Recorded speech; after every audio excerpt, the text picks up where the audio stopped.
Anunnaki, gods or ancient aliens? Were they gods, symbols of cosmic order, or visitors from beyond?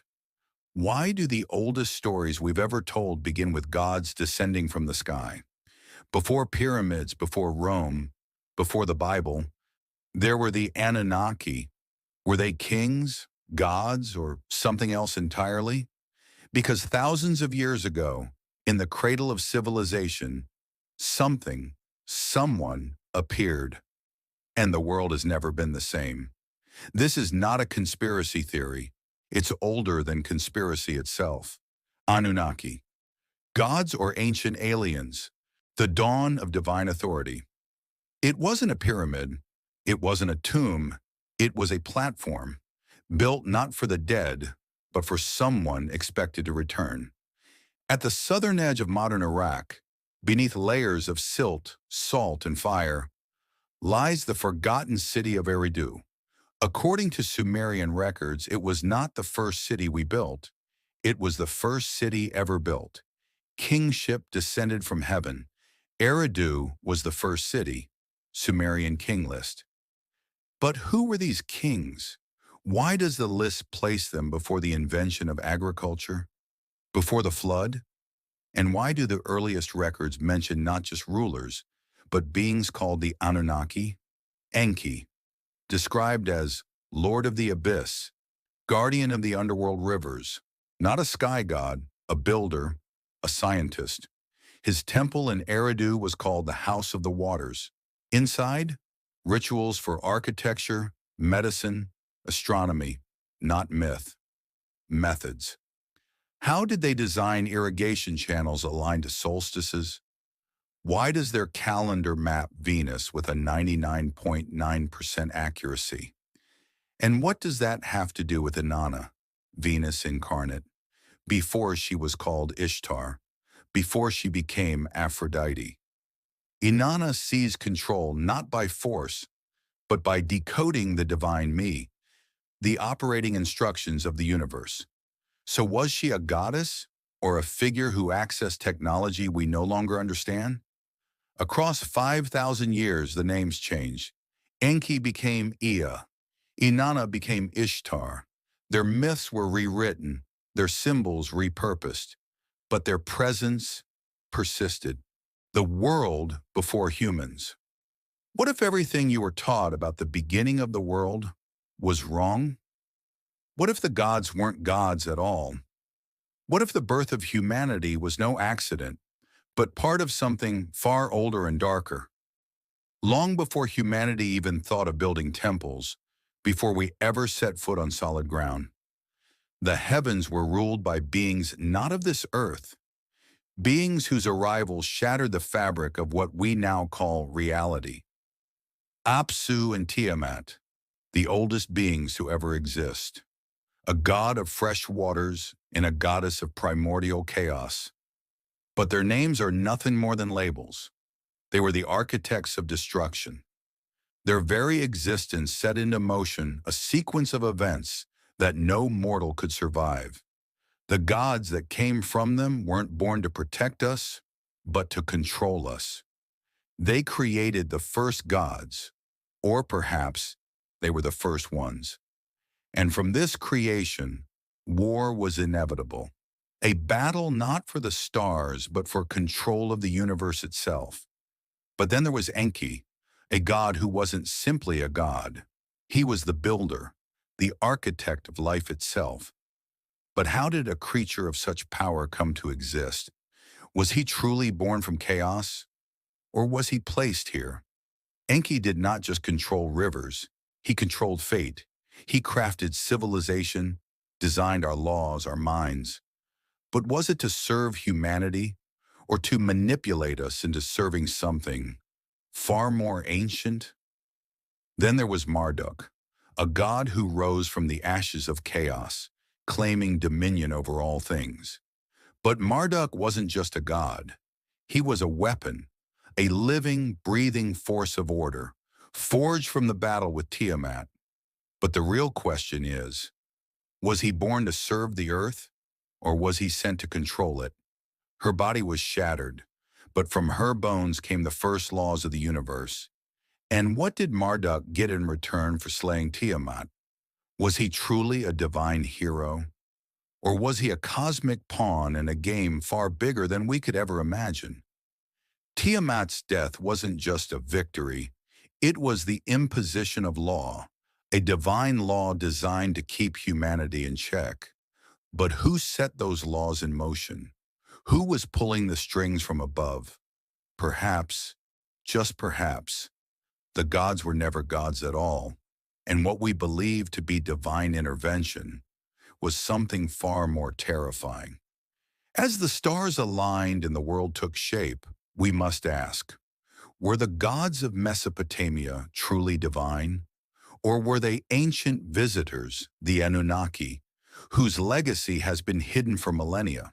Eridu, city of the first gods. We dug into the soil to find the first city. What we uncovered was a system, perfect, immovable, and never meant for humans. Eridu, it appears in the Sumerian king list as the place where kingship descended from heaven. But there's a problem. Kingship didn't exist yet, neither did humans. So, who was ruling whom? The records claim gods lived here, but the structure tells another story. The Abzu, Enki's temple, wasn't built for ceremony. It regulated underground water pressure with the precision of a modern civil system.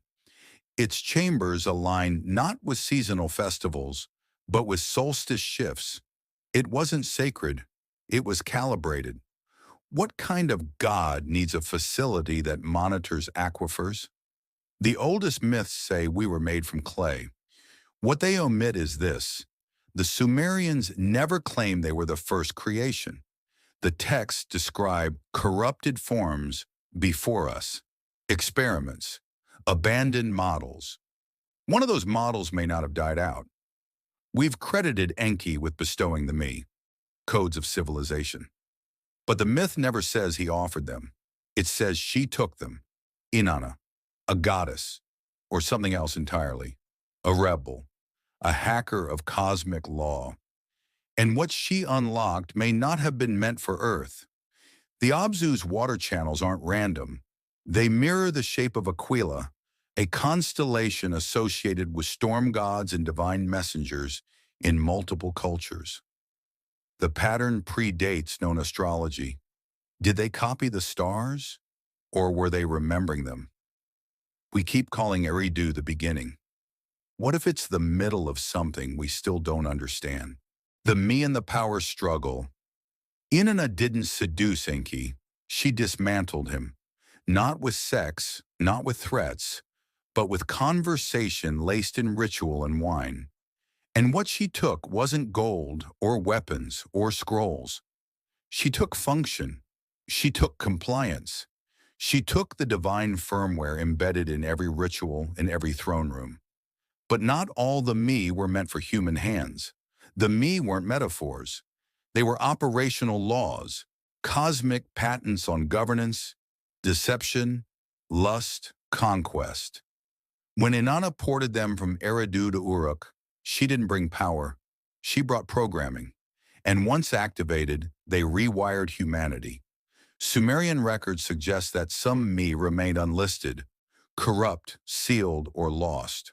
One, for instance, is marked with a name scholars won't translate, and in the silence of the priesthood, they whispered, Inanna didn't win.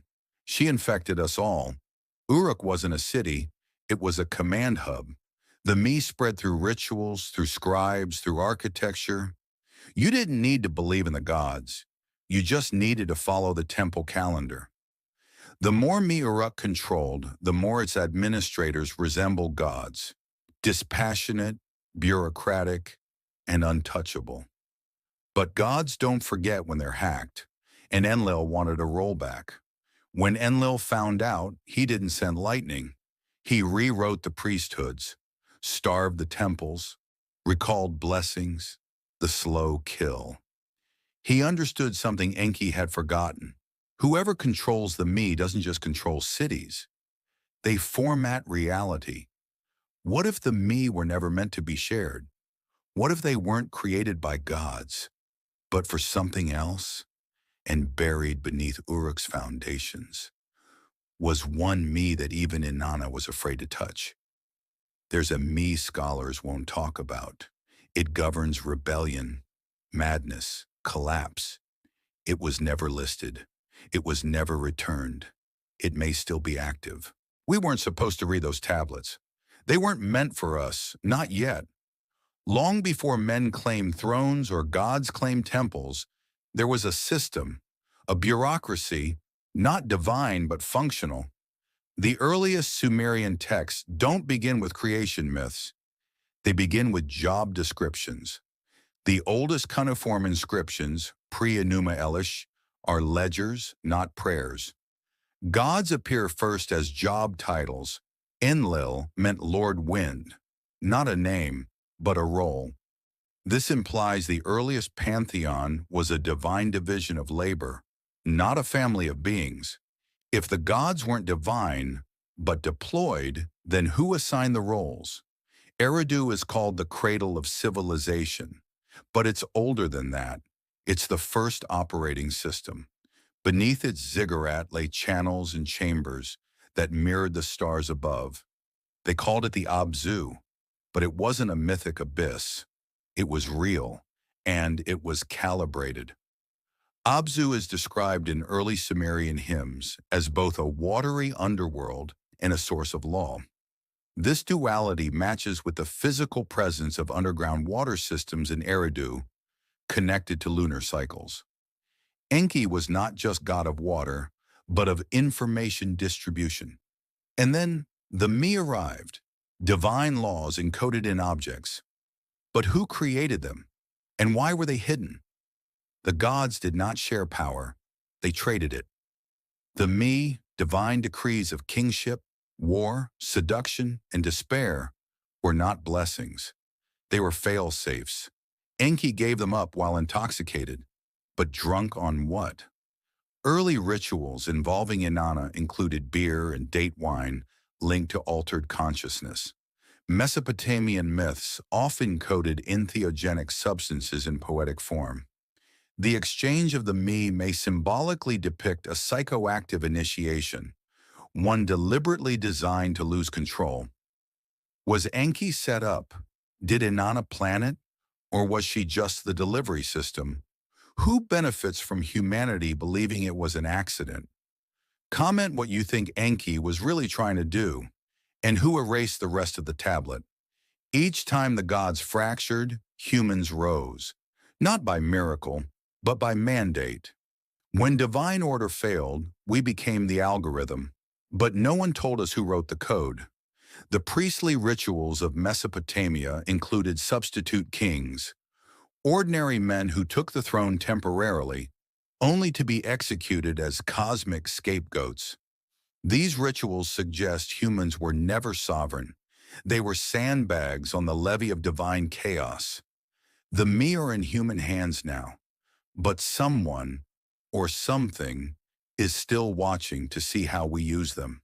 If you have followed us to this point, hit the subscribe button. Help us get to 1,000 subscribers. They could erase history once. They can do it again. Divine passion, mortal consequence.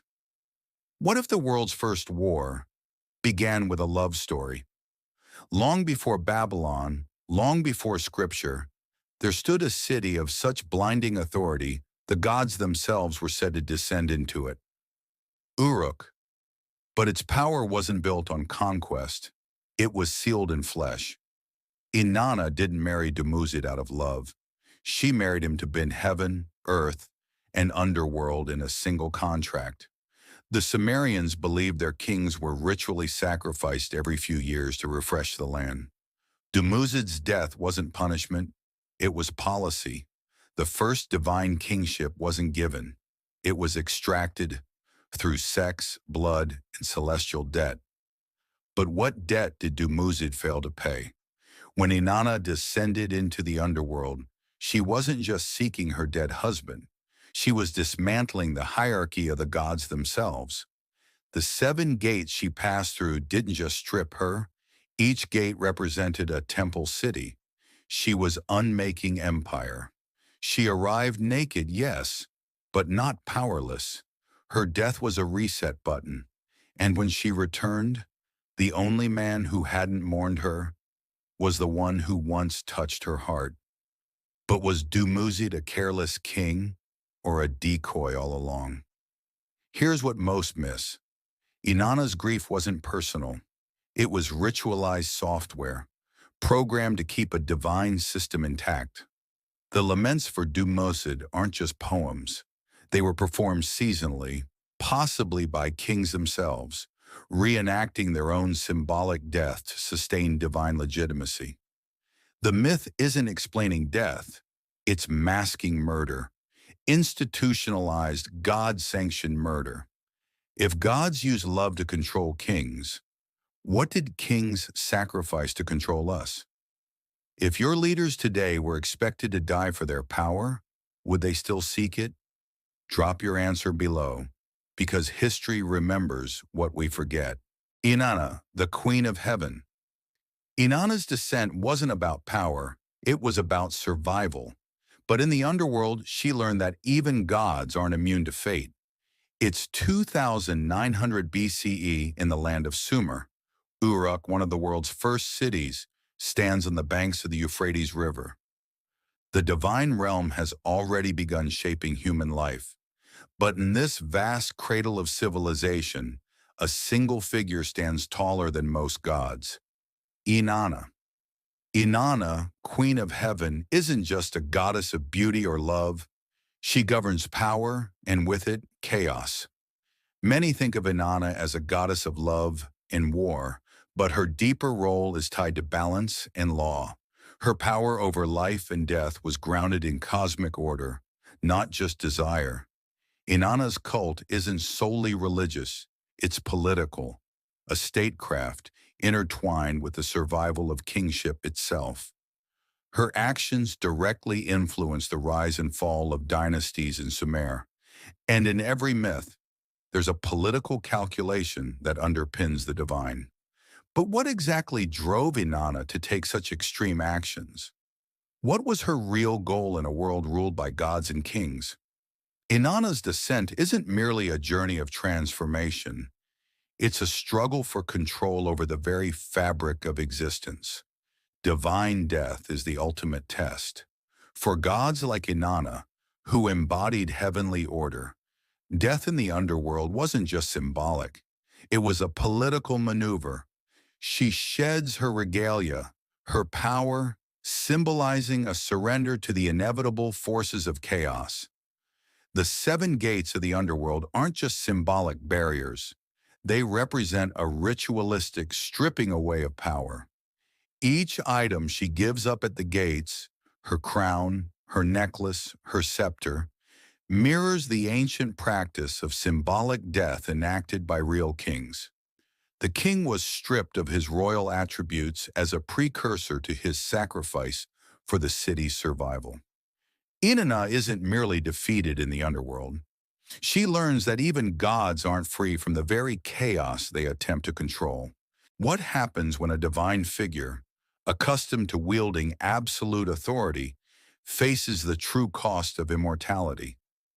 But what if this death isn't the end for Inanna?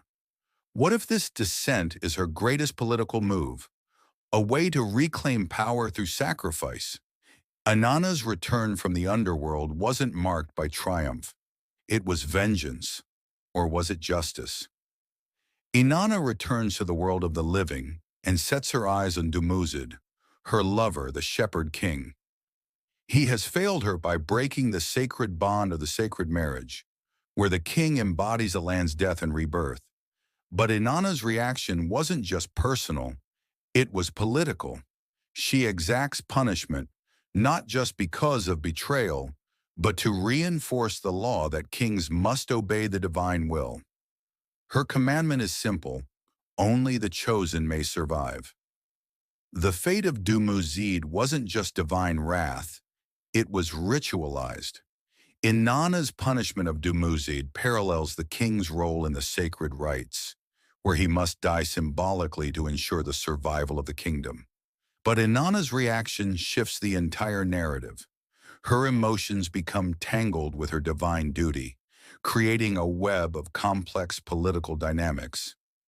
But does Inanna truly follow divine law? Or is her vengeance driven by something deeper, a fear of losing control? Inanna's reign would influence not just the Sumerian kings, but also the very idea of divine monarchy. Her actions would lay the foundation for all subsequent gods and kings in the Mesopotamian world.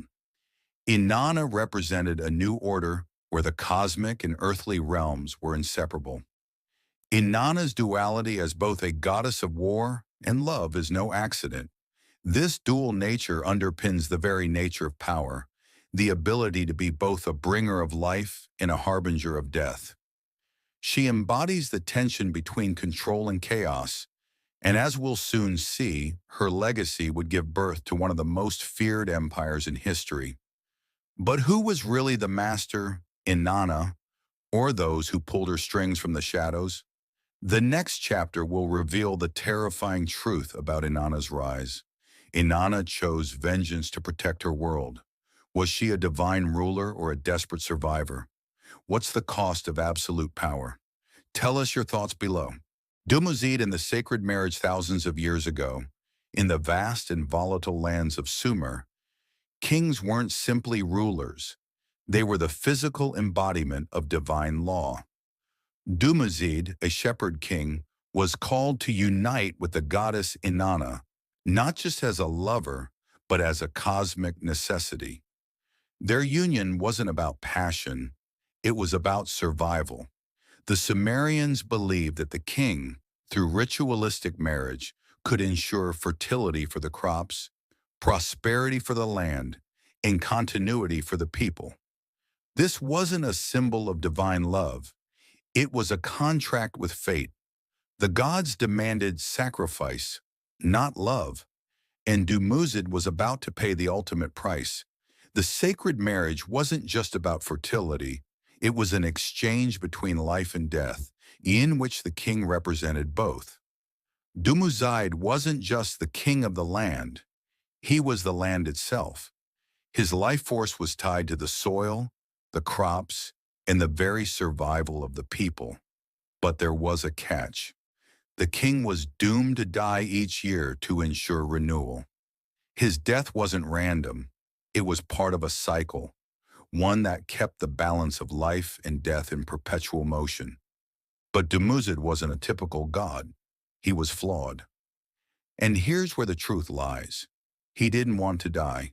His refusal to accept his divine fate was the root of his downfall. The king, caught between his desire for power and his duty to sacrifice, began to resist the inevitable.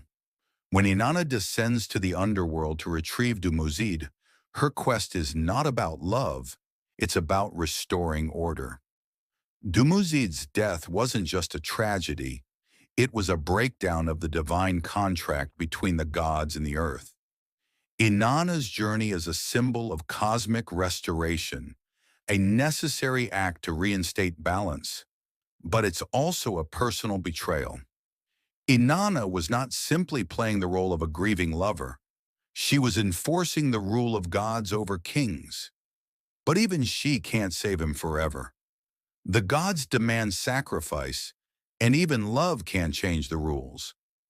But there's more. The gods may have demanded the sacrifice, but were the humans really complicit in this divine game? Did the Sumerians see their kings as true gods, or as pawns to be sacrificed for the greater cosmic good? What would Dumuzid's reign have looked like if he had embraced his death? Could his refusal to do so have changed the fate of his kingdom? Inanna's return and her failed attempts to rescue Dumuzid are more than just a story of love lost. They are about divine power over mortals and the harsh reality that no one escapes sacrifice. Dumuzid's fate was inevitable. The gods, with their celestial powers, needed kings to die to ensure the survival of the people. His return was never meant to last. It was a temporary fix to a divine problem. But the truth behind this story goes deeper. The king was never truly the master of his fate. Even the gods themselves were enslaved to the very cycles they imposed. Could Dumuzid's death have been avoided? Or was it always the price for human survival? Do the gods demand sacrifice, or do we unknowingly create it? Drop your thoughts below, because the truth behind divine rule might not be what we think. Descent into the underworld. What if everything you've been told about the afterlife is wrong? What if the gods didn't create death? They just embraced it? The underworld has always been portrayed as a realm of eternal torment, a dark abyss. But what if everything you know about the afterlife is a lie, constructed by the victors? In the ancient Sumerian worldview, the underworld wasn't the end of life. It was a realm of balance, a place where the dead didn't suffer, but simply completed their journey in a cosmic dance of life and death. But then comes Ereshkigal, the queen of this realm. A goddess, yes, but her power wasn't about ruling over suffering. She didn't seek to punish the dead. She merely ensured that the cycle of life and death remained in equilibrium. It was the only constant in a world of chaos. But why then did Inanna dare to challenge her? What could have driven the goddess of love and war to risk everything by stepping into Ereshkigal's realm? The surprising truth is this. Inanna wasn't just seeking power. She was hunting control over something far greater. But she had to face Ereshkigal's silent truth, a revelation that would shake her to her core. Was it her own mortality she sought to understand, or something much darker? Inanna's descent into the underworld is often seen as a tragic sacrifice, but it's much more than that. It's a cosmic bargaining chip, a way to seize authority over forces that no mortal or god had ever dared to challenge before. Inanna stripped herself of all her divine regalia, her power, her sovereignty, her immortality. But this wasn't a humble offering. It was a strategic move, an exchange that would ultimately force the gods above to bow to the will of those below. The shocking detail: this was a deliberate, calculated sacrifice, and it wasn't guaranteed she would even return. Inanna knew that to control the forces of life and death, she had to risk everything. She wasn't just passing through the underworld. She was going to reshape the very laws of life, death, and resurrection. But something strange happened when she entered. The underworld wasn't as silent as it seemed. It spoke to her, whispered a truth that many gods had tried to suppress. What did Inanna truly learn in the dark? And did she bargain with something much more dangerous than she anticipated? Dumuzid's sacrifice is often framed as the price for Inanna's resurrection. But here's a startling truth. Dumuzid was never the real sacrifice. The gods used him, but he wasn't just an innocent victim. Dumuzid was the keeper of balance between life and death. His death triggered the seasons. Without him, there would be no rebirth. Inanna's return from the underworld didn't just signal her rebirth, but a cosmic shift that ensured the continuity of life. Dumuzid's death wasn't a punishment. It was part of a cycle far larger than him. Inanna didn't just return as a goddess. She came back with the knowledge that she now held the keys to cosmic balance. What if Dumuzid's death was orchestrated by the gods themselves, not as a consequence of Inanna's choices, but as an integral part of a greater cycle of control? His death wasn't random. It was a cosmic necessity, and Inanna was part of a divine struggle that would shape the seasons for eternity. The underworld in Sumerian belief wasn't a place of torment or judgment. It was a space of neutrality, where every soul passed without judgment, a neutral space, just like the forces that governed it. But this isn't the hell we know. It wasn't a place for eternal suffering. The underworld was a place where the dead could rest and return. There was no judgment, no wrath, just the inevitable return of all things. But here's the shocking truth. Inanna didn't just discover herself in the underworld. She discovered the secrets that controlled life, death, and everything in between. The question now isn't about her death. It's about what she chose to take back with her. What if the underworld wasn't just a resting place for the dead, but a neutral realm of ultimate control? Do you think Inanna was really a victim of fate? Or did she reshape the cosmic rules that even the gods feared to change? What was her true purpose in the underworld? The cost of crossing realms. What if the gods, those omnipotent beings of myth, weren't all powerful after all? What if the true cost of their divine transgressions was something far darker than we've ever been told? Inanna, one of the most powerful deities in the pantheon, stood on the precipice of something much larger than herself. The divine laws governing the gods had been in place since time immemorial, each god's place in the cosmos tightly controlled. But one act shattered it all, Inanna's descent into the underworld. For centuries, the gods had been confined to their realms, governing the cosmos from their lofty thrones. But Inanna, driven by lust for power, broke that boundary. She entered the realm of the dead, a space that even the gods feared. But what happened after her return? Was her resurrection truly the end of the story, or was it just the beginning of an unseen consequence? Here's what they didn't tell you. Inanna's defiance didn't just anger the gods. It created a breach in the very fabric of existence itself. The consequences of Inanna's transgression didn't remain in the realm of the gods. It spilled over into the mortal world, but not in the way you've been taught. The death and rebirth of Inanna were just symptoms of something far worse, a fundamental shift in how humanity interacted with the divine. Inanna's defiance didn't just create seasonal decay and failed crops. No, it did something far more dangerous. It seeded the first human conflict. Here's the secret truth the texts don't reveal. The gods never controlled war. What Inanna's descent into the underworld did was give humans the freedom to fight their own wars, unbound from the divine decree of peace. What was once a peaceful land of fertility rituals was now on the cusp of a new human age of violence and bloodshed. This wasn't just the result of bad harvests. It was the birth of warfare itself, a dangerous autonomy granted by the gods' broken rule. You're being misled.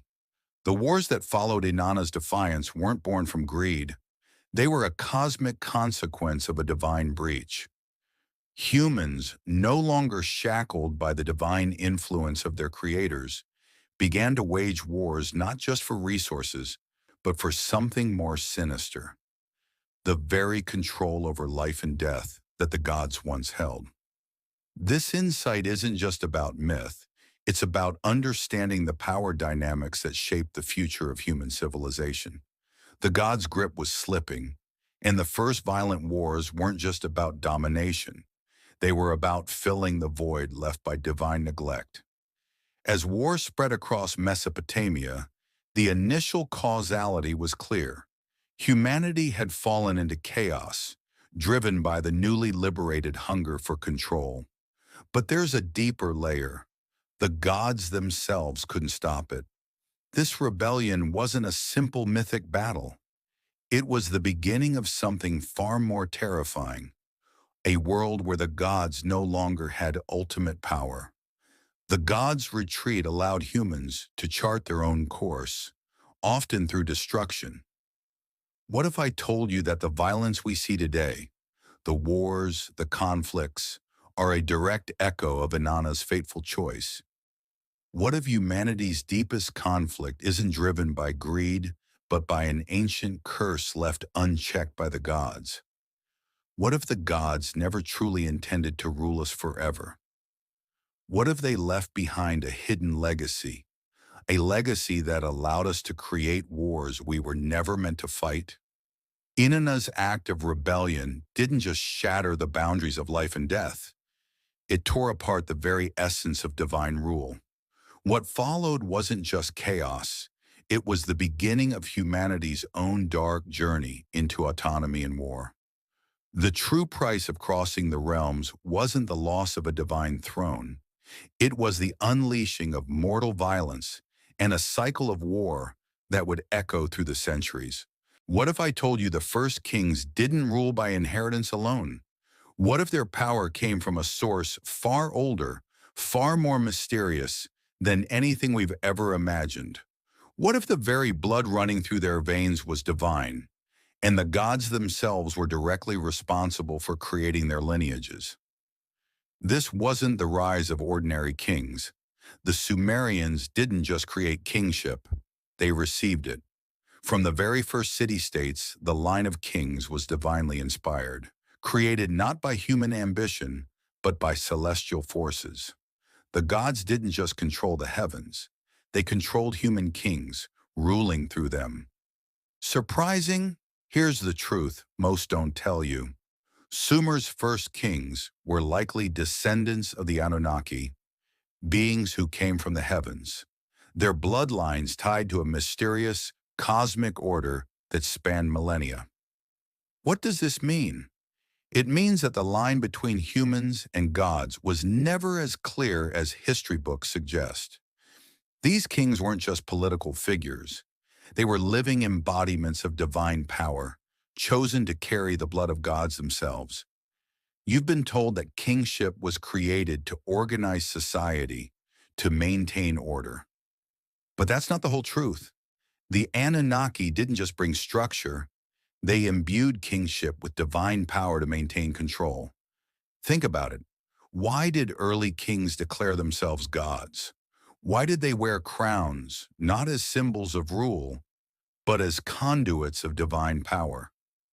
Their power wasn't earned, it was granted by gods. This wasn't just about authority over land. It was about authority over the very forces of nature. Take Gilgamesh, for example. His story isn't just about an epic journey. It's about a king who thought he was immortal, whose godly lineage made him believe he was a god himself. That belief didn't just shape his reign, it set a precedent for the kings who would follow. Here's where history takes a turn. Divine kingship was never just a tool for leadership. It was a cosmic system of control. The Sumerians were highly advanced, but the gods' intervention kept them under constant subjugation. The Anunnaki didn't just provide wisdom. They ensured that these human rulers would always stay loyal to the gods. But did the gods have a larger agenda? Were they using the kings as puppets to carry out their cosmic plans, which stretch far beyond Sumer? The truth is, these kings were never just rulers. They were intermediaries between the gods and the people, living symbols of divine will, but also pawns in a far larger game. What if these kings weren't just rulers? What if they were the first vessels of divine power, crafted by gods who had more control over humanity than we ever imagined? And what does that mean for us today? Could we still be living under the shadow of their divine bloodlines? Sargon and the invention of empire. The world's first emperor may have killed the gods just so he could replace them.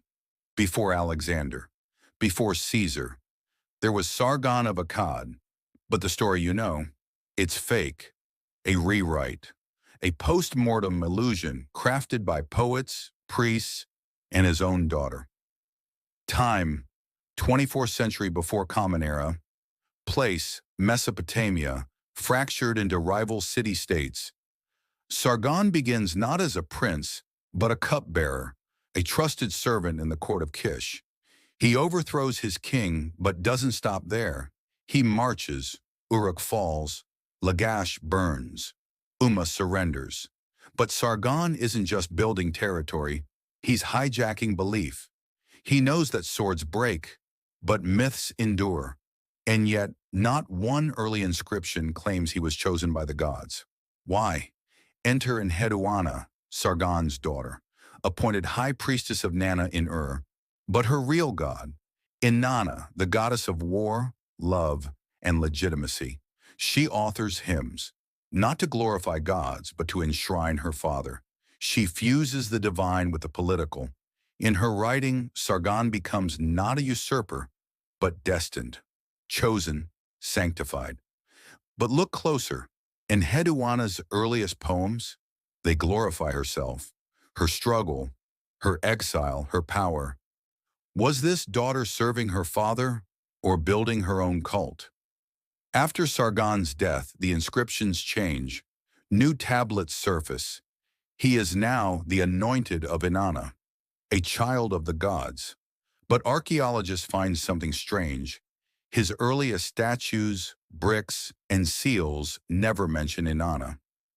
Only later do we see this divine connection, retroactively added.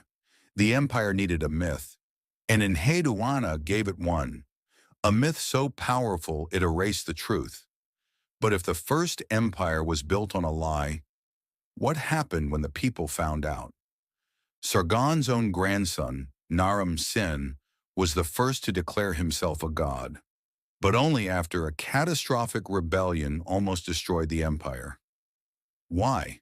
Because once you rewrite heaven, you're responsible for holding it up. If a ruler invents a god to justify their power, are they still a god once no one believes? Ur-Nammu in the codification of order.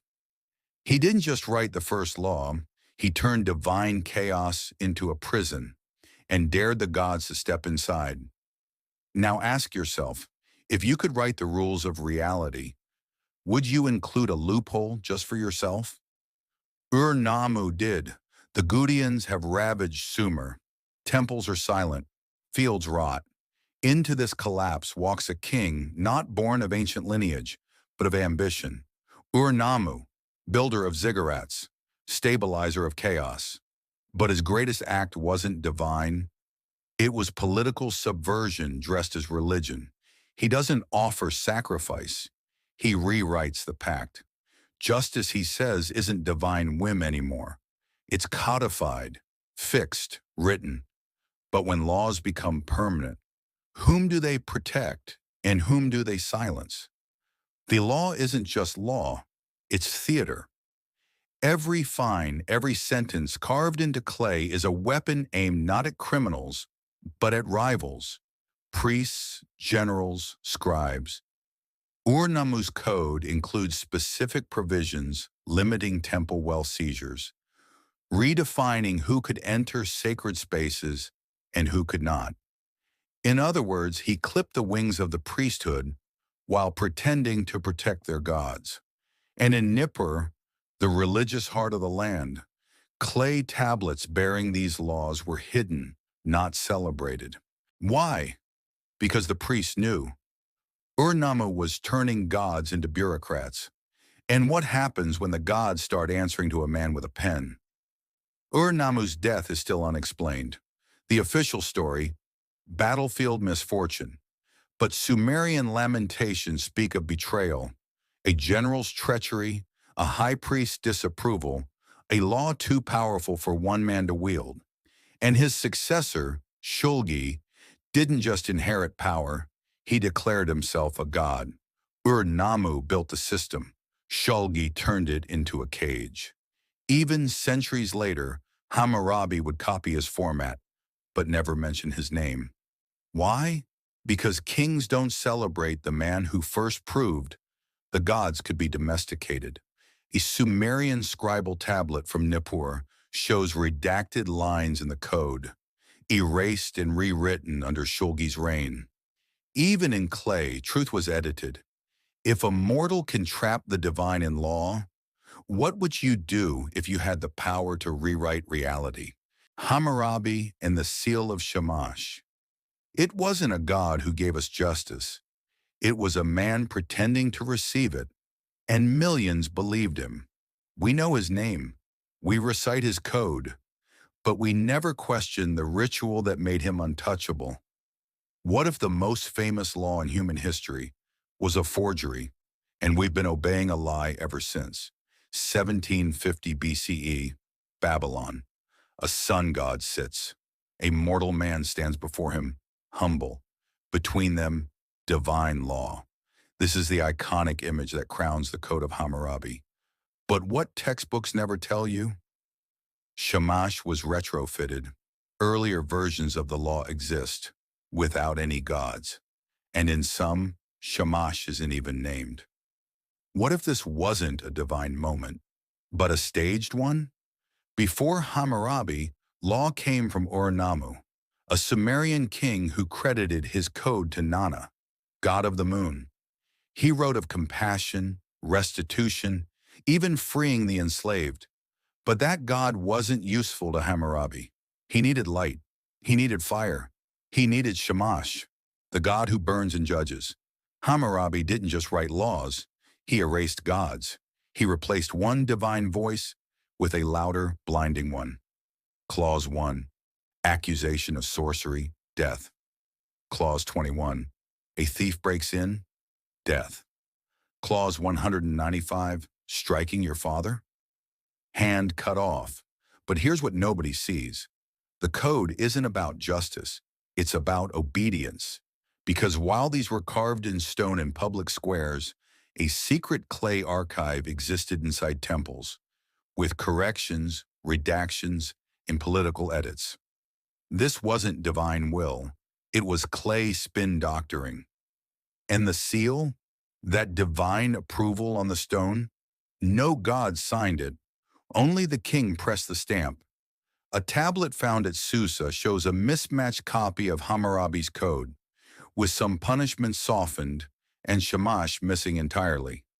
The so-called divine law wasn't universal. It was regional propaganda. Show the carving of the seal, cut to a hand wiping soft clay. Then zoom in.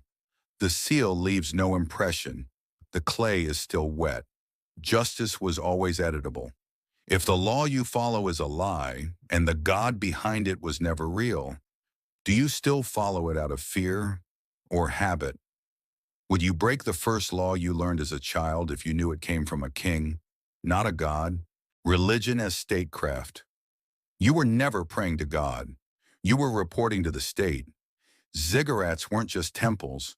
They were command centers, early bureaucracies wired through myth. Each priest held seal cylinders, the ancient world's version of biometric signatures. If your grain was stolen, if your daughter was promised, or your ox injured another, it was recorded in the god's ledger, managed by men who never fought wars but won empires. Temple scribes didn't just write laws, they manipulated memory. And at the heart, a divine illusion of choice. Ancient temples of Ishtar weren't just spiritual sanctuaries, they doubled as state-sponsored brothels. Hieros Gamos, the sacred marriage rite, wasn't spiritual ecstasy. It was political theater, performed before the city elite to ritualize obedience. And the divine wives of Marduk? Many were Intu priestesses, politically appointed virgins with legal immunity, land rights, and spy access. In one tablet, a priestess accuses a rival temple of forging omens to destabilize grain prices. Your God wasn't watching. Your government was listening. When Hammurabi raised the stele of Shamash, he wasn't delivering divine justice. He was freezing hierarchy into stone. Punishments were unequal by class. Slaves were property, women were currency, and gods were now branding tools. Shamash's rays in the relief? Not a blessing, a branding iron. Law didn't protect citizens, it encoded obedience. By the end of Hammurabi's reign, something unprecedented happened. The Anunnaki disappeared from state law. Their names became symbolic stamps, no longer invoked as direct agents. Why? Because when gods outlive their political usefulness, they are erased.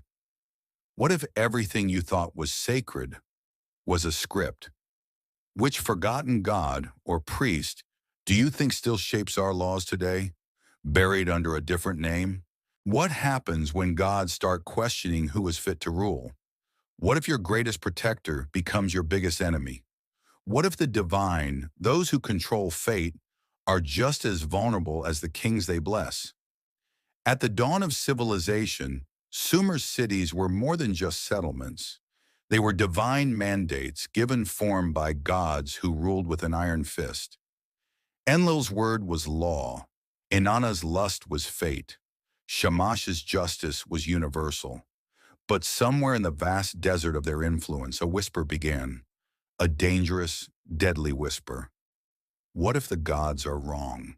The gods were always supposed to be above human conflict. But then something shifted. Inanna and Enlil began to fight. And someone had to pay. Could a god ever truly be wrong? Or did they just stop pretending they weren't? Ur-Nammu, a king from the ashes of divine favor. Born as nothing more than a cupbearer, he rose to write the first law code.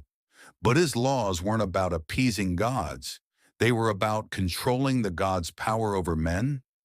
Was this rebellion against divine will? The god's silence is deafening. Enlil, once the supreme judge, remained quiet as Ur-Nammu codified justice not in the name of divine retribution, but in the name of order, the kind that kept men alive. Did Ur-Nammu challenge more than just kingship? Ur-Nammu was murdered in cold blood. But did the gods demand his death, or was it orchestrated by someone much closer? When Inanna descended into the underworld, she didn't just die. She challenged the balance of the cosmos itself. Her return was supposed to be triumphant. But what if the underworld wasn't about death at all? What if it was about reshaping the divine hierarchy? Inanna's rebirth was not a simple return. It was a reclamation of power. But power to what end? What does it mean when even a goddess of love can demand war, chaos, and death to restore her throne? Was Inanna truly reborn, or had she opened a door that couldn't be closed? If Inanna could rewrite the laws of life and death, what makes us think she couldn't rewrite the divine order?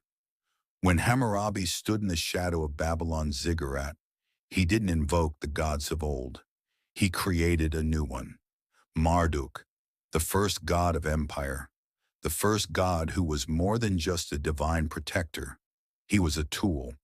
Hammurabi didn't just rule with divine favor. He became the divine himself.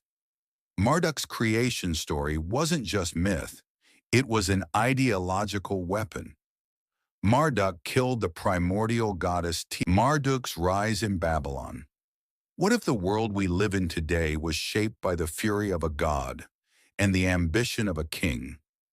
What if the universe itself was rearranged to justify the rise of an empire? The gods didn't just create the world, they fought for it. But was Marduk, the Babylonian god, really the hero he's made out to be? Or was he a tool used by Babylon's rulers to control not just people, but the entire divine order? It begins in the depths of chaos. The world as we know it hasn't been formed yet. Only primordial forces collide in a fierce cosmic struggle. In the Enuma Elish, the Babylonian creation myth, Tiamat, the chaos goddess, stands as the ultimate threat. Her body, a monstrous force of destruction, symbolizes a world out of order. But then Marduk emerges, young, fierce, and destined to confront her. He battles Tiamat, the primal force of chaos, and emerges victorious, tearing her body apart to shape the heavens and the earth. But what if this victory wasn't just about creation? What if it was about control? Did Marduk truly defeat Tiamat, or did he take her chaos and bend it to his will, setting the stage for something far more dangerous than simple creation? After the battle, the heavens and the earth are formed from Tiamat's corpse. But here's the twist. Marduk doesn't just create the world. He creates a new cosmic hierarchy with himself at the top. And it's not just Tiamat he defeats. The old gods, once powerful in their own right, are absorbed into Marduk's empire, not erased but redefined. Ea, the god of wisdom, and Anu, the sky god, are now subjects to Marduk's rule. Even Shamash, the sun god, is no longer free. He is now just another tool in Marduk's divine bureaucracy. The gods weren't wiped out. They were restructured to fit Marduk's vision. What did Marduk truly conquer? The chaotic forces of the universe or the very identity of the gods themselves? Was Marduk the true victor, or was his rise just the repackaging of an ancient divine order to justify Babylon's power? What's often ignored in the Enuma Elish is that this myth wasn't just about the gods. It was a political statement. The Babylonians weren't just trying to explain creation. They were shaping the destiny of their empire. By claiming that Marduk defeated Tiamat, Babylon's rulers weren't just asserting that their god was the most powerful. They were claiming that Babylon was the center of the world. And not just any world, but a world where order was established by Babylon's rulers. This myth was about legitimizing their power through divine authority. Marduk didn't just represent the power of the gods, he embodied the power of Babylon itself. But here's where it gets even more interesting. The creation of Marduk's rise wasn't just a battle for gods, it was a battle for legitimacy. Who were the real winners of the myth? The gods or the Babylonian kings?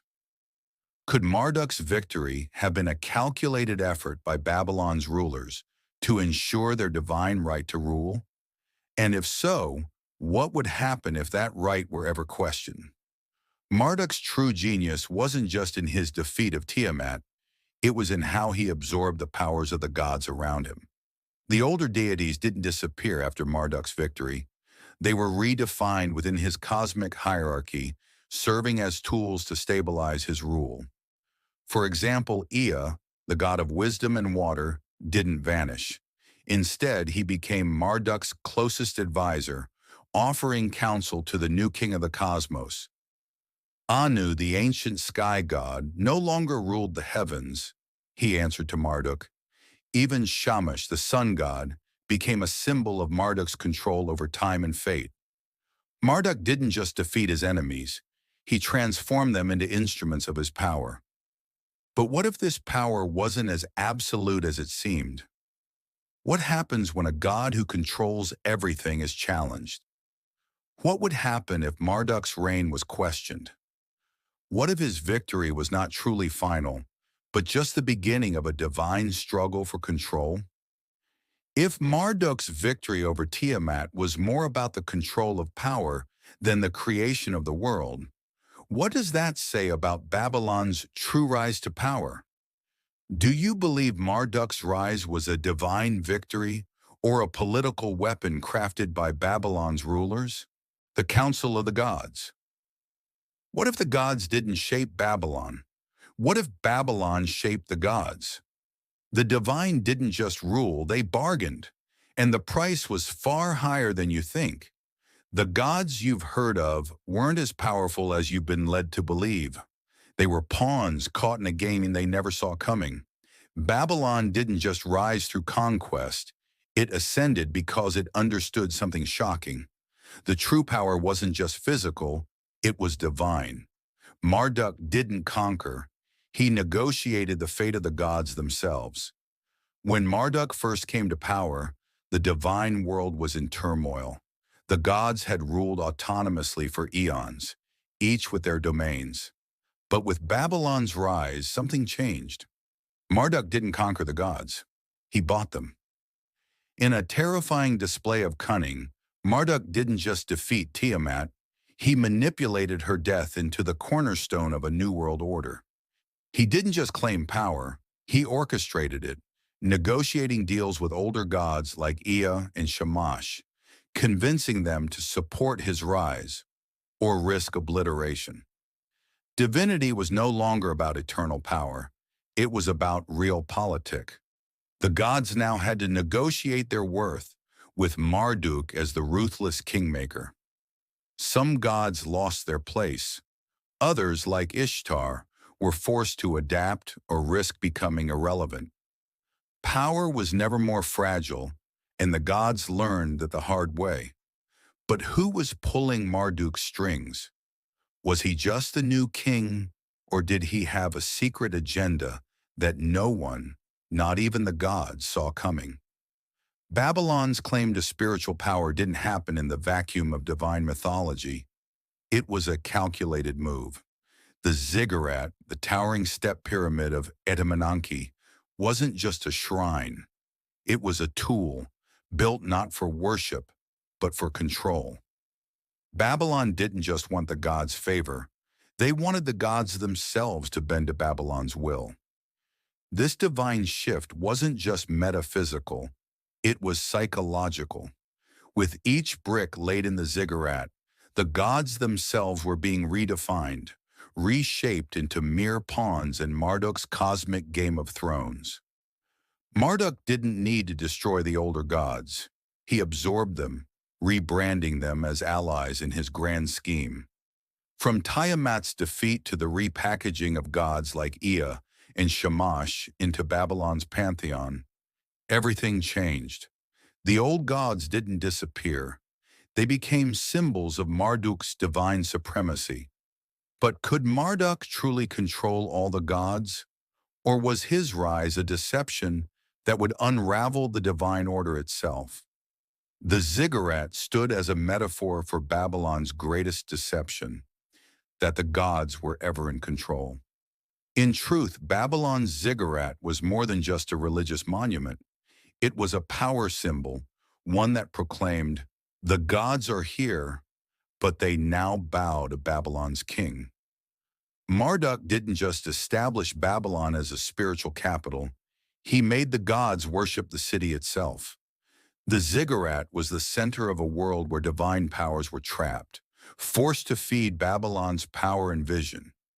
Babylon didn't just create a religion, it weaponized it. The ziggurat wasn't just a place for gods to meet, it was a trap, symbolizing the corruption of divine power. The gods, now enslaved to Babylon's needs, were slowly becoming puppets on strings, their once immense power reduced to mere spiritual propaganda. But was this really the end of the gods' independence? Or had Babylon unknowingly set in motion a cosmic conflict that would tear their power apart? The most unsettling part? Marduk didn't just manipulate the gods, he redefined kingship. The Babylonian kings, now divine themselves, held the gods hostage. By claiming divine favor, Marduk and his successors legitimized their rule in ways no mortal king had ever dared. In this new world, no ruler could stand without the gods' endorsement. The kings were gods in flesh, crowned by divine mandate. But the question remained, what happens when a king takes control of the divine itself? Could Babylon's gods, once bent to the will of kings, have secretly conspired to take back what they lost? Did Marduk's rise to power truly rewrite the fate of the gods? Or was it merely a temporary illusion of divine order? Could the gods have been waiting for the right moment to strike back at their puppet masters? What do you think? Did the gods ever truly lose their power? Cultural shifts and consolidations.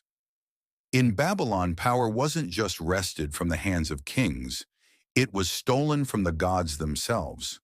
Marduk, a god who had once been subordinate, ascended to become the head of the pantheon, but he didn't rise alone. He dragged the divine hierarchy into a new world order, where the gods weren't just recontextualized, they were controlled. And the true question is, did Marduk manipulate the heavens, or did the gods betray themselves? What if the gods didn't lose their power because of a battle? They lost it because they were forced to surrender it. In Babylon, the once immovable gods, such as Enlil and Enki, were no longer revered as the ultimate arbiters of fate. Instead, they became puppets in a grand game of power.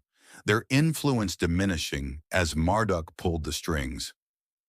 Enlil, the once mighty air god, was forced to step aside, now seen as a mere elder statesman, his voice barely more than a whisper in the divine court. Enki, the genius of wisdom and creation, was relegated to a behind-the-scenes role as a mere engineer of cosmic law. But the real shock? This wasn't a natural shift. It was a divine betrayal. These gods weren't merely eclipsed by Marduk's rise. They were complicit in his ascent, acting as silent witnesses to a dangerous reconfiguration of the divine order. What was their role in this coup? Did they willingly hand over their power, or was there something far more sinister at play? But did Marduk's divine reign secure Babylon's future, or did it begin an ancient downfall that would echo through the ages? Marduk didn't simply consolidate power, he redefined the divine itself. The gods weren't erased, they were reprogrammed. Shamash, the solar god of justice, became a symbol of Babylonian authority. Ishtar, goddess of both love and war, was reinterpreted as a symbol of imperial might, a force of nature bent to the royal will. But here's the unsettling truth. Marduk didn't just take control of Babylon. He rewrote the divine narrative. He made the gods into tools of statecraft, stripping them of their autonomy and molding them to suit Babylon's new vision of reality. The gods no longer governed the cosmos. They now reinforced royal propaganda. But in forcing the gods to kneel, did Marduk set the stage for a divine rebellion, one that would reshape the fate of not just Babylon, but the very nature of the cosmos itself? Enlil as the voice of divine judgment? No longer. Enki as the creator god of the world? Now a mere engineer of order. In their place, Marduk, now the central figure in the Babylonian cosmic narrative, elevated these older deities to the status of symbols. This shift wasn't just about power, it was about control. Marduk didn't just manipulate politics, he reshaped the religious landscape. The gods were no longer mysterious forces of nature. They were political tools, supporting Marduk's vision of a divine empire. Was this the death of genuine divine authority? Or was it simply the beginning of the gods' most dangerous game? But was Marduk's victory truly secure, or had he sealed the fate of Babylon by turning the gods into tools of propaganda, and in doing so, destroying their cosmic power? Marduk's rise wasn't just an imperial conquest, it was a divine extinction event. The old gods, those who had once ruled the world, were no longer free. They were relegated to roles that served only the will of one man, a king turned god. But with this submission, a deeper question arose. What happens to a civilization that forgets the gods as free agents? What happens when the divine spark is no longer felt? For the gods, this was not just a loss of power, it was a loss of identity. They were transformed into mere symbols of royal authority, their autonomy forever lost. And the worst part? This transformation was irreversible. In shaping the gods into mere instruments of his will, Marduk had set the stage for a divine collapse. Was Marduk's reign secure, or was it destined to unravel as the divine order collapsed beneath him? When Marduk forced the gods into submission, he not only changed the face of Babylon, he reshaped the entire divine order. But in doing so, did he risk destroying the very power that allowed him to rise in the first place? Was this divine manipulation the ultimate fatal flaw of his empire? Share your thoughts. Could the gods ever truly be subjugated, or is this the beginning of a divine reckoning? Resistance and remnants. In a world ruled by gods, some deities refuse to bow. But what happens when they do? When the gods themselves fracture, splintering into mere echoes of their former selves? While Babylon's rise seemed inevitable, Not every god accepted Marduk's reign. Across Mesopotamia, ancient deities once revered by entire cities began to dissolve into fragmented myths, reinterpreted as symbols of rebellion rather than sources of divine order. And this fracture in divine power wasn't just theological, it was political, threatening to undermine Babylon's very foundation. But here's the catch. The gods weren't the only ones resisting. Their human worshippers, priests, kings, and cities, weren't about to give up their gods so easily. If these gods were the backbone of resistance, then what happened when their worshippers, men of power, began to rewrite the myths themselves? Was Babylon's grip really as strong as it seemed? As Marduk rose to supreme power, the divine hierarchy he constructed didn't sit well with everyone. Gods once thought eternal, like Enlil and Enki, who held unquestioned authority, suddenly found themselves pushed to the margins of Babylon's empire. Marduk's claim was clear. He was the true king of gods. But what's not often told is the quiet rebellion from gods that wouldn't bend. Gods who weren't erased but rather absorbed into Babylonian theology. In cities like Assur, Uruk, and Sippar, the old gods were never forgotten. They were recontextualized. Enlil became the elder statesman, revered but impotent in the face of a new divine order. Enki, once the god of wisdom and creation, was recast as a hidden architect, always present but never leading. But this wasn't just a case of peaceful assimilation. In the temples, the priests had their own ambitions, their own ideologies. In their hands, the old gods were made into symbols of resistance, not of submission. But could these gods, reshaped in their former image, truly fight back against Babylon's growing influence? Was it the gods themselves who resisted Babylon's rise? Or were their worshippers the true force behind this rebellion? In a world where religion and politics were inseparable, the old gods didn't just resist. They became tools of political resistance. The cities of Assur and Uruk used the mythology of their gods to bolster their power. Nabu, the god of wisdom, was portrayed not as a quiet advisor to Marduk, but as a strategic genius, a symbol of defiance against Babylon's centralization. The myth of Ishtar, once a goddess of love, became one of war, reinterpreted by her worshippers to reflect the cosmic battle between the forces of Babylon and the independent city-states. In Sippar, the priests began to craft new myths that reshaped Enki's role, portraying him as the god of revolution rather than civilization. And here's where it gets truly shocking. These gods weren't just worshipped, they were weaponized. Their myths were rewritten into banners of rebellion, not by the priests alone, but by kings, warriors, and scholars, all playing their part in undermining Babylon's divine legitimacy. But the question remains, did these mythological tweaks truly shift the balance of power? Or were the gods themselves powerless against the weight of Babylon's military might? If the myths were weapons, who were the true warriors? The priests who rewrote them? Or the gods themselves fighting for their existence? The true power now lay not with the gods, but with the priests, the architects of rebellion.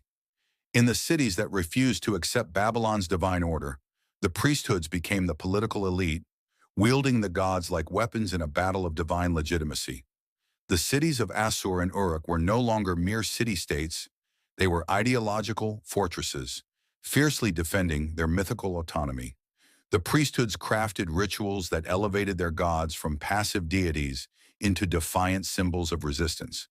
But this wasn't sustainable. The centralization of Babylon wasn't just a threat to gods, it was a threat to the very power structure of these priesthoods. Were the gods truly powerful enough to resist? Or was the resistance all human ambition in disguise? Did the gods themselves want this war? Or were the priests simply using them as tools for their own survival? As Babylon's empire spread, the mythologies that had once unified the ancient world began to fracture.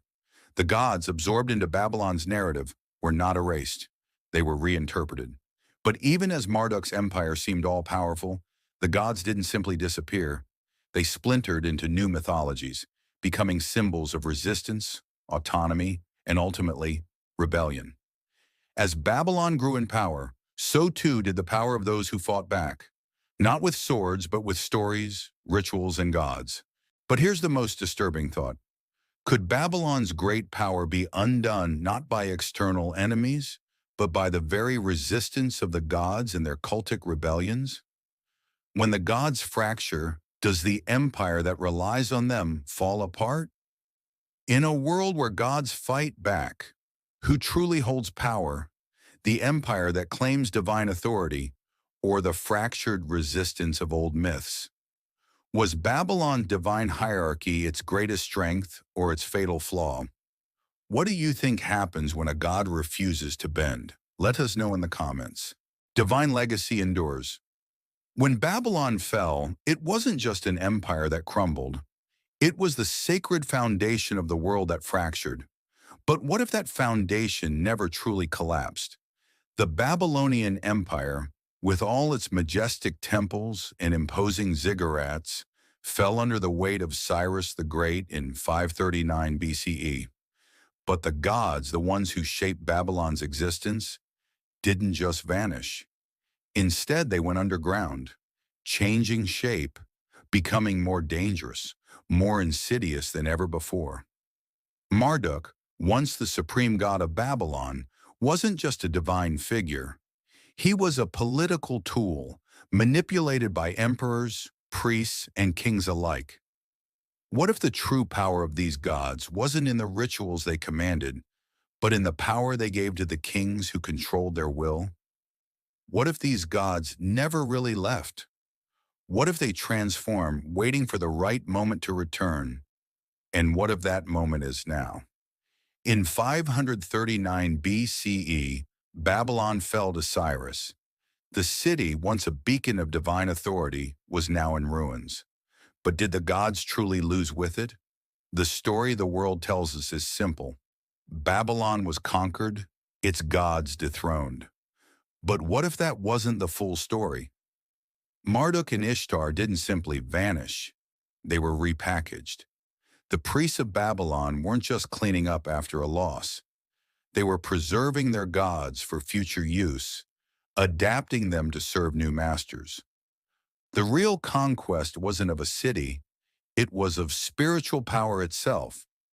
Cyrus didn't erase Babylon's gods. He adopted them, claimed their power, and used it to legitimize his own empire. The gods weren't vanquished. They were co-opted. Were the gods of Babylon conquered, or were they waiting for a new king who could wield them as tools of divine legitimacy? Cyrus, the Persian king, might have defeated Babylon militarily, but he knew he needed more than an army to consolidate power. He needed divine endorsement. Babylon's gods, once symbols of local power, were now symbols of universal power.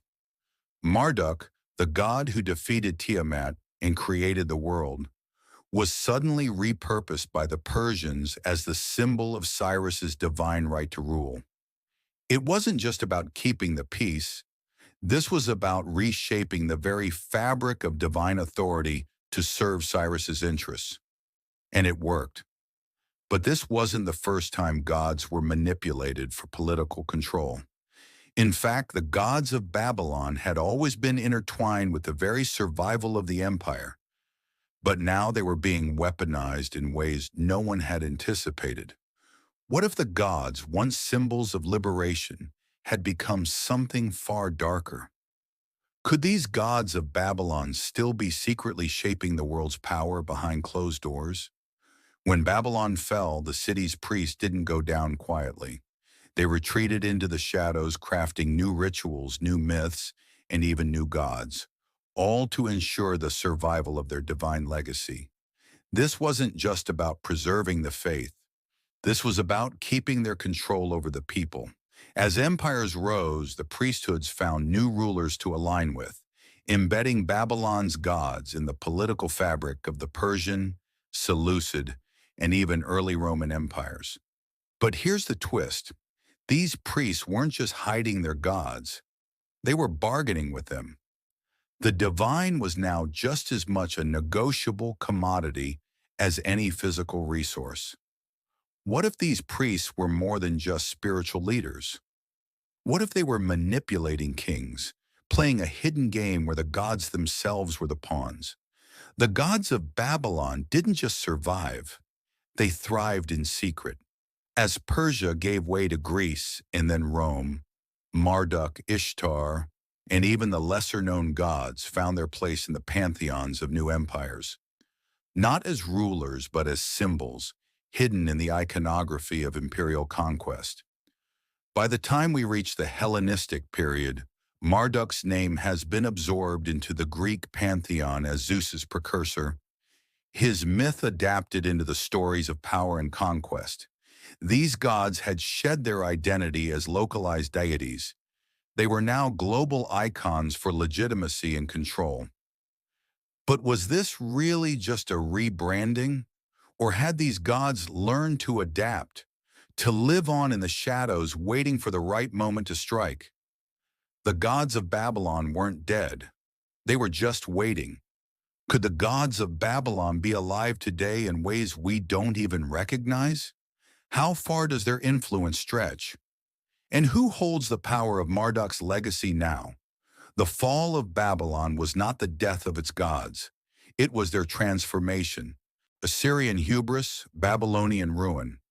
He didn't just sack Babylon, he erased it, flooded its temples, burned its ziggurat, and dragged its god in chains.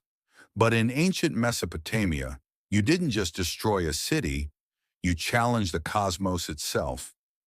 In 689 BCE, Assyrian king Sennacherib made a decision so unthinkable it echoed like a curse across centuries. He intentionally diverted canals to drown Babylon, left its sacred sites salted and unusable, and, most blasphemously, tore the statue of Marduk from its temple, dragging it north as a trophy. But here's what's never said plainly. This wasn't war. It was theological assassination.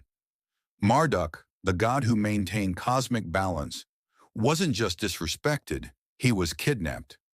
But what happens when you rip the heart out of the universe? What if that heart still beats? The priests of Marduk didn't rebel with weapons. They used something older, ritual, memory, and myth.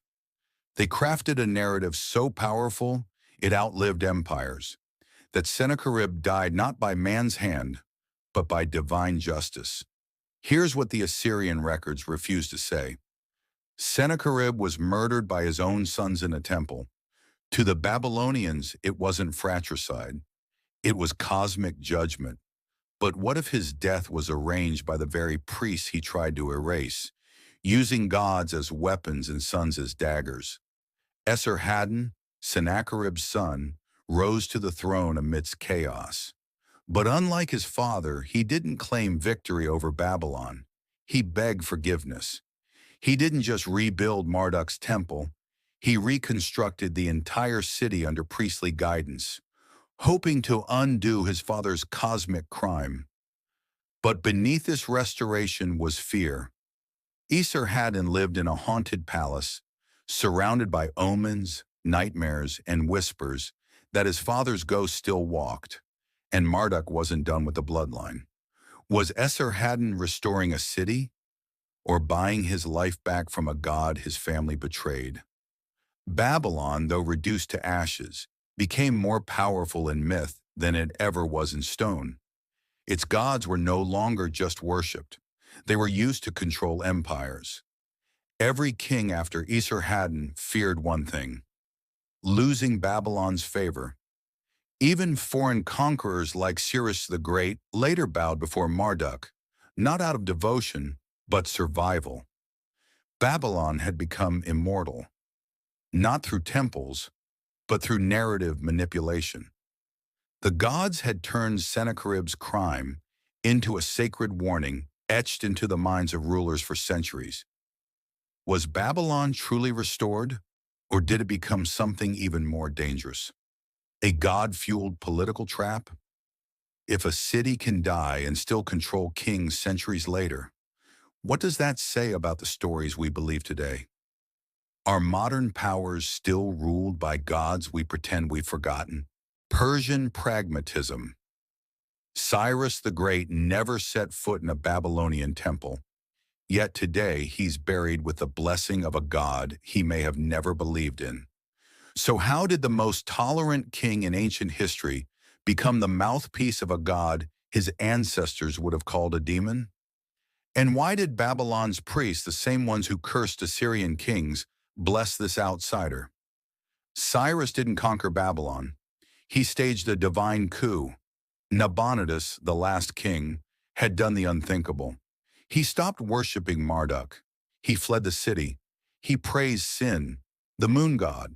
And when the sacred Akitu festival was skipped for over a decade, Babylon's entire cosmic calendar collapsed. Imagine New Year's Day never coming.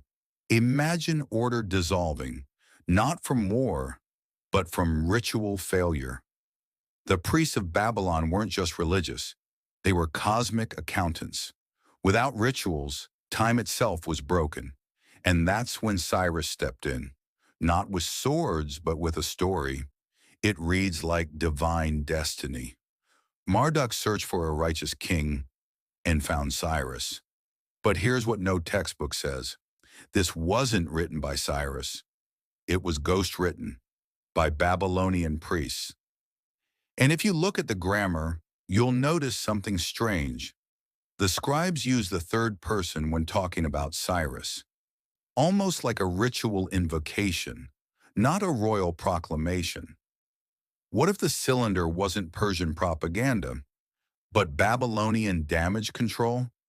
A god held hostage, forced to approve a foreign king or face extinction. Cyrus was no polytheist. He worshipped Ahura Mazda, a singular god of order. But he didn't destroy Marduk's temples. Instead, he restored them, lavishly, publicly. Why? Because Babylon's priests controlled grain, time, and loyalty. Without them, rebellion brews. With them, the empire stabilizes. Marduk was no longer a god. He was a seal stamped on taxes, time, and truth. After Persia came Greece, then Parthia, then Rome, and still Marduk's temple stood, silent but never erased. Even in the Seleucid era, when Greeks ruled Mesopotamia, they renewed Babylonian rituals they didn't understand. They weren't afraid of gods. They were afraid of what happens when gods are forgotten. One Marduk tablet, dated 140 BCE, was found sealed in a ruined temple, with no human footprint inside. It was as if someone had performed the ritual alone and vanished. So here's the real question. Was Cyrus using Marduk, or was Marduk using Cyrus? Comment below. Do you think ancient rulers actually believed the gods, or just used them as tools of control? Or worse, were the gods the ones in control all along? Fading gods, enduring ideas.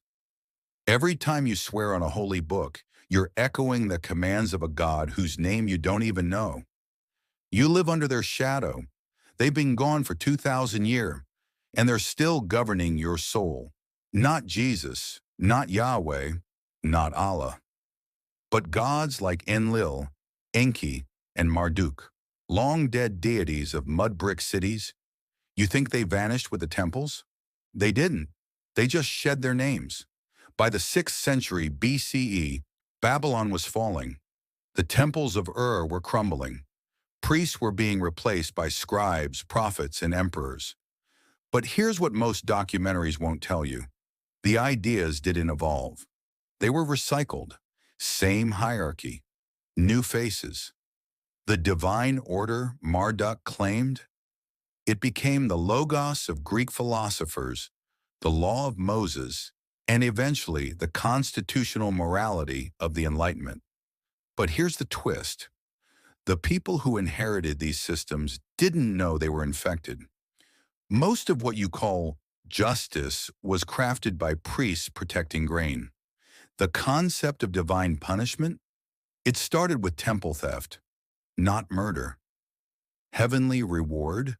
A bribe to get peasants to obey priestly laws. Afterlife justice wasn't moral. It was economic. Obey the priest, and Marduk will feed your spirit. Defy him, and your corpse will rot in darkness, forgotten. Doesn't that sound eerily familiar? There's no archaeological evidence of a widespread belief in divine judgment after death before the temple economies began consolidating land. In short, hell was invented by accountants. So now ask yourself, is your morality real or just priestcraft you never question? If your afterlife was designed by the same minds that taxed barley and enslaved debtors, what does that say about your soul? If we rewrote justice from scratch, with no gods, no heaven, and no hell, what would it look like? And could we even trust it? When the gods spoke again, we weren't ready. The Bible wasn't the first holy book. It was the cleanup crew. By the time Moses climbed Sinai, Sumerians had already mapped the heavens, measured time, and negotiated with gods who walked the earth. But for over 2,000 years, their voices were erased until a group of British imperialists cracked the code in the 19th century. And the world has never fully recovered. In 1857, four men stood over cracked clay and heard whispers from 4,000 years ago. They thought they'd uncovered dusty myths. Instead, they found something more terrifying, a parallel theology older than the Bible, with the same themes, but different authors. Creation, flood, divine war. But Marduk wasn't a metaphor. He was a king god who killed a goddess to found the universe. And he didn't demand worship. He demanded order.